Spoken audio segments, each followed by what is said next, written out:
Bueno, gracias Conrado por estar con nosotros en este domingo y preguntarle si realmente esta segunda ola de la pandemia en la Argentina llega mucho peor y las previsiones son aún más catastróficas de lo que nos habían contado para la primera parte de la pandemia el año pasado. Sabemos cuáles son las herramientas para usar para evitar la palabra catastrófico. Ujú. Catastrófico es Brasil, realmente, y ha tenido influencia en los países que lo rodean, nosotros entre ellos. Y ustedes han visto que la semana pasada, la semana que terminó, ha aumentado la cantidad de testeos. Se ha llegado casi a 100.000. Piensen que estábamos en 40.000 o menos frecuentemente hace solo 3 semanas. El testeo es una de las formas de controlar esto. Ahora lo que hay que hacer es buscar vacunas porque no hay más, quedan algunas para aplicar y tenemos que acelerar el ritmo de vacunación. Eso es lo que frena la diseminación del virus. No lo queremos dejar, por supuesto, librado a la circulación, a su evolución natural. Y las restricciones, seguramente, al limitar algo la circulación, también van a contribuir positivamente. Estas son las herramientas que tenemos ahora. Doctor, ¿qué tal? ¿Qué tal? La Argentina, si uno mira las estadísticas en cuanto a la densidad poblacional, se va a dar cuenta que es uno de los países que menos proporción de vacunas está suministrando a su gente. Pero curiosamente, y contra todo lo que hasta ahora se venía pensando, también es uno de los países que menos testea a su gente. Y yo lo he escuchado, lo he entrevistado en varias oportunidades. Usted ha sido un enérgico defensor del testeo. ¿No le llama la atención que todavía seguimos sin testear gente estatal, desde el punto de vista del Estado, digo, ¿no? Porque el testeo privado no tendría que tenerse en cuenta. Exacto. No es inentendible y no quiero decir yo he sido un promotor, es la literatura científica. Esto es una obviedad. O sea, si yo quiero disminuir la muerte por infarto cardíaco o por ACV, ¿qué tengo que hacer? Tomarle la presión a la gente. Si yo no le tomara la presión a la gente, vamos a tener hipertensos y la gente se va a seguir muriendo de infarto y de ACV. Hay otras herramientas que se pueden usar, pero tomar la presión es fundamental. Y esto es lo mismo. Testear, y vale la pena repetirlo, es identificar a los contagiados. ¿Para qué? Para aislarlos, para sacarlos de circulación. Y si bien es imposible encontrar a todos los contactos, eso solo lo podía hacer la tecnología y los recursos de países orientales y algunos del hemisferio norte. Si bien es imposible, pero el contacto estrecho, inmediato, de la persona contagiada se puede identificar.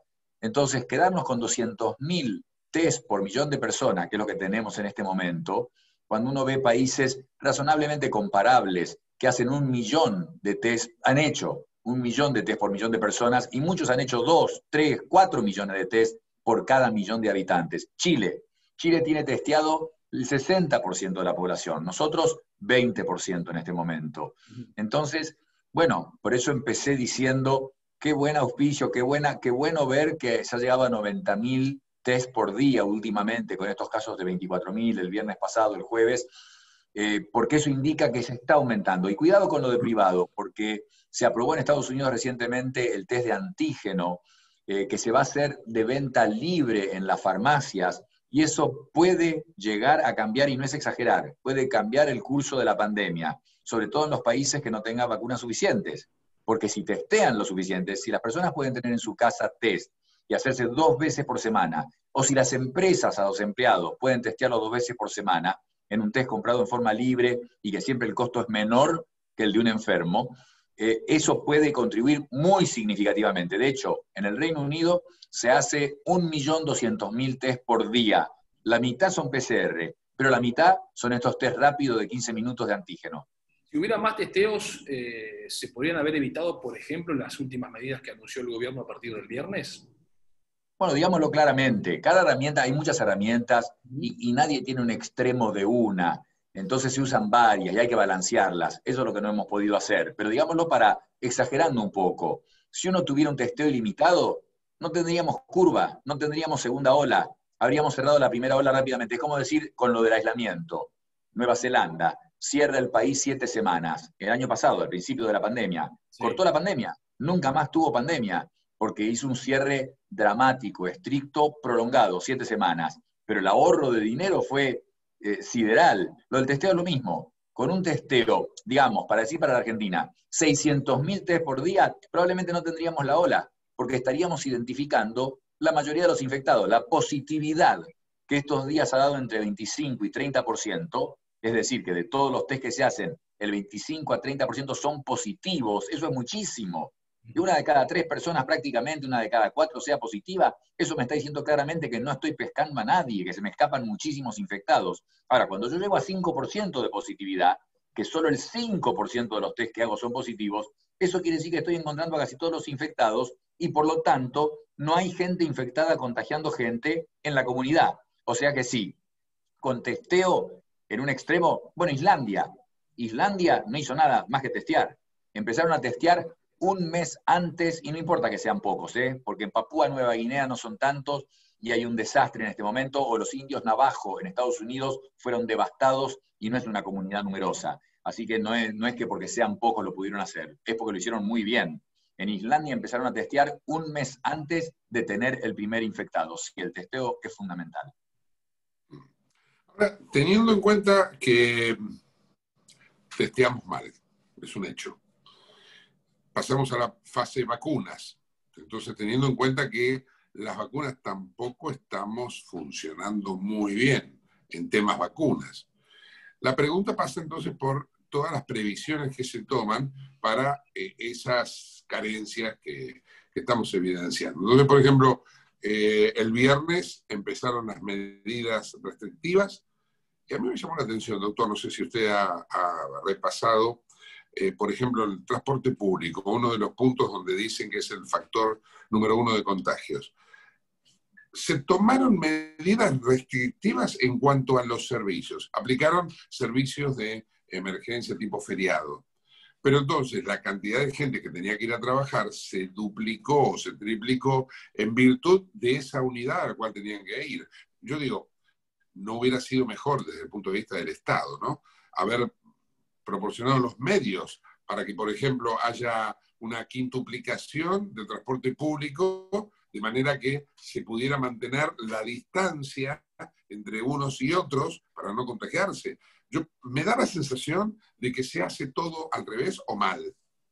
No, bueno, sin usar la palabra mal, hablé con el ministro de Transporte, muy razonable, y también hay cosas que no tenemos opción. O sea, somos un país emergente, con una infraestructura severamente deteriorada, eso estamos de acuerdo todos, acá no hay ideología, severamente. El presidente ha dicho, nuestro sistema de salud está muy deteriorado, no hay duda, es así. Ahora, ellos ya admiten, tienen claro que no pueden aumentar la frecuencia, no tienen capacidad para aumentar frecuencia y que pudiera entonces haber menos gente en cada unidad. Número 1. Dicen que el zapatero, el señor que va a la tintorería, todo ese tipo de trabajador, bueno, que el empleador privado tendría que ocuparse del transporte. También una utopía. Sabemos que no puede la persona con una micro pyme ocuparse además del transporte de sus empleados. Imposible. Entonces terminamos en que hay más gente o mucha gente en el transporte. Lo que hablamos por lo menos es la ventilación, lo cual es crítico, y en colectivos, ventanas abiertas, es reglamentación. En los trenes antiguos, ventanas abiertas. El problema de los trenes nuevos es que es muy bueno que sean nuevos, pero las ventanas están fijas. Entonces ahí tiene que funcionar más con el aire que circula y el hecho de que en cada estación se abre todo y se renovaría parte del aire. Pero es un problema el transporte público, no hay duda, aunque la nocturnidad sigue siendo el evento dispersador más significativo y eso se ha limitado. De mi parte le hago la última pregunta y tiene que ver con las vacunas, porque a partir del episodio del contagio del presidente Alberto Fernández con las 2 dosis de la vacuna Sputnik, se abrió todo un debate acerca de si se puede o no se puede confiar en esa vacuna y en otras vacunas. Hemos conocido datos, por ejemplo, de que la vacuna de Sinovac en Chile tendría una efectividad del 3% en la primera dosis y en la Argentina se está pensando, de hecho ya se está haciendo, de dar una sola dosis y posponer, digamos, la segunda dosis. ¿Eso se puede hacer con todas las vacunas? ¿Lo que le sucedió al presidente es algo que efectivamente puede suceder o hay que revisar todo otra vez? Definitivamente lo que le pasó es algo esperable. Las vacunas se asume que previenen en un porcentaje, de ahí viene la eficacia, la enfermedad sintomática, o sea, uno puede tener una gripe vacunado, y ahí se habló de las distintas eficacias, pero no son comparables unas con otras. Lo de Chile es una cosa muy especial. Podemos decir que Sinovac, Coronavac, En Butantán, en Brasil, en la prueba tuvo 50%, que es bastante bajo para lo que son estas vacunas, pero en Turquía la misma tuvo 90%. Por eso no son comparables, porque ¿dónde se hizo la prueba, la fase 3? ¿Cuándo se hizo la fase 3? Pfizer y Moderna, obvio que iban a tener 90% de eficacia. Se probaron en julio del 2020, cuando todavía no habían variantes, y solo en Estados Unidos. Ahora, AstraZeneca, por otro lado, que se publicó más tardíamente, se probó en Sudáfrica, en Brasil y en Reino Unido, 3 lugares con sus cepas propias complicadísimas, cuando en Estados Unidos todavía no estaba ninguna de esas, no cepas, sino variantes. Entonces, no son comparables las eficacias. Sí vale decir esto, todas han mostrado que en los grupos vacunados, y Sputnik, que la usamos tanto, también vale la pena decir, fue probada en 29 centros de Moscú. Entonces, eso tampoco es representativo para la Argentina. Probablemente no sea 91% la eficacia acá, pero debe ser bastante buena. Lo importante de decir es que todas las vacunas en el grupo, en la fase 3, que recibió la vacuna, no el placebo, que recibió la vacuna, no hubo nunca un enfermo grave o una muerte. Eso es importante. Puede haber habido casos sintomáticos. Y de hecho, supongamos, para la que diga que tenía 80% de eficacia, sí, hay 20% de personas que se pueden contagiar aunque tengan las 2 dosis. Y así sucesivamente. Pero previenen enfermedad grave y muerte, que es lo que más nos importa. Así que realmente hay que darse la que uno tenga disponible y nadie tiene que decidir, incluso lo de trombosis en AstraZeneca, tampoco cancela el beneficio. Darse la mejor vacuna es la que uno se da. Bueno, a propósito, y aquí va mi última pregunta, doctor, yo estaba pensando en AstraZeneca porque es una de las vacunas que la Argentina contrató y que todavía no ha llegado, ¿no? Y que precisamente esta semana se ha comprobado, confirmado, de que presenta trombos en determinado sector o segmento de una población, creo que es hasta 30 años. ¿Qué opinión tiene sobre este particular? Cuidado que es confusa las vacunas de AstraZeneca en los nombres, porque llegó, pero porque se hizo en la India, en el Instituto de Plasma de la India, y se llama Covishield. Ese es el equivalente. E incluso, es más, se ha cambiado el nombre, que nadie lo usa, pero en realidad ahora la vacuna de AstraZeneca se llama Vaxzevria. Entonces, para que la gente sepa que eso es lo mismo, AstraZeneca, Oxford, Covishield y Vaxzevria es lo mismo. Con respecto a las trombosis, 79 trombosis serias entre 20 millones de vacunados, 2/3 mujeres menores de 30 años, 19 muertes.